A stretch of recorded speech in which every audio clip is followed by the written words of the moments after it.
በአፍሪካ ጉዳይ እነ ኢትዮጵያን ካላማከርን የሚባል ሀገር መሆን አለባት ኢትዮጵያ። በአፍሪካ አንደኛ አላልኩም፣ በአፍሪካ የብልጽግና ተምሳሌት እናረጋታለን። 100% እናሳካዋለን። 100% ጥያቄ የለውም። እንደ መንግስት በ2023 የዛሬ 5 ዓመት ኢትዮጵያ አፍሪካዊት የብልጽግና ተምሳሌት መሆን አለባት የሚል ራዕይ ሰንቀናል። 100% እናሳካዋለን። 100% ጥያቄ የለውም። በአፍሪካ አንደኛ አላልኩም፣ በአፍሪካ የብልጽግና ተምሳሌት እናረጋታለን። በ2040 የዛሬ 22 ዓመት በዓለም አርያ የሆነች ሀገር ትሆናለች። ለዚህ ራዕይ 3 ትልሞች አሉን።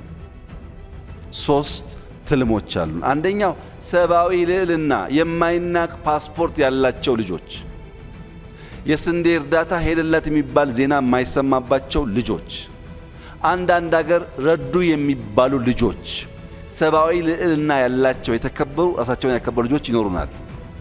ሁለተኛ ኢኮኖሚክ ሉዓላዊነት ይረጋገጣል። ለምሳሌ በስንዴ ራሳችን መቻል ብቻ ሳይሆን እርዳታ አያስፈልገንም ብለን ዲክሌር ማድረግ ብቻ ሳይሆን ያለን የሬቲንግ በእዳም በሌላም ያለ ሬቲንግ በጣም ባጭ ጊዜ ውስጥ በ2023 ካልኩት በፊት አብዛኛውን ሬቲንጋችን እናስተካክላለን።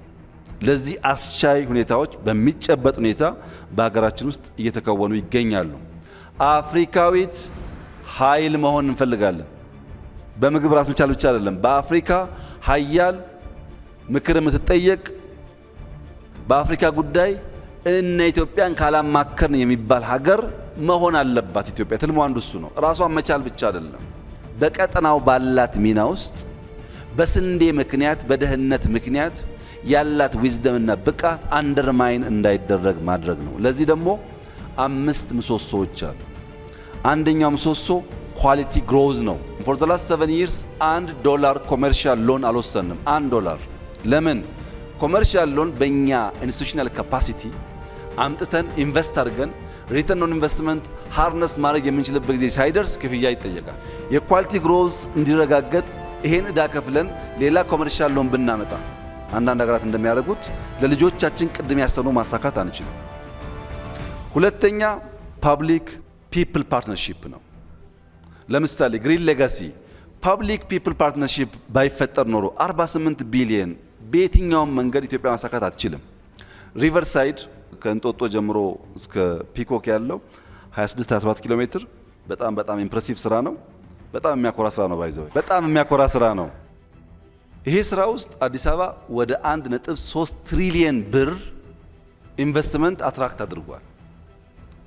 የሚያስደንቅ ሬስቶራንት፣ ኮፊ ሾፖች ይገነባሉ። አዲስ አበባና ፕራይቬት ሴክተር በጋራ 1.3 ትሪሊየን ብር ኢንቨስትመንት ኢትዮጵያ ማድረግ አታውቅም እንኳን አዲስ አበባ። እንዴት ነው የግል ሴክተር ያን ብር ያመጣው ያላችሁ እንደሆነ ያ ፓርትነርሺፕ እየሰራ ስለመጣ